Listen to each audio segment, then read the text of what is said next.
سلام، من تموم کردم چیزامو. الان یکی داشتم، الان 2 تا بهش اضافه کردم شد 3 تا. الان 2 تا قهوه‌ای هستن، 3 تا صورتی. بعدش 2 تا قهوه‌ای رو میگن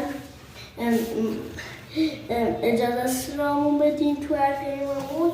بعدش میگم چرا شما که همین رنگتون قهوه‌ای گفتن من قهوه‌ای باشیم ولی چشمون مثل شماست.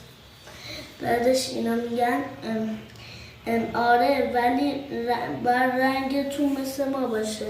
بعدش یکیشون میاد، بعدش یکیشون اومد جلو با کله زدش، بعدش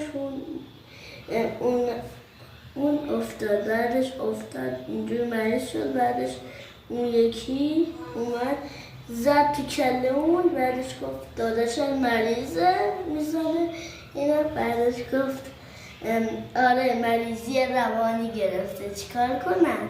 گفت با شربت بهش بید.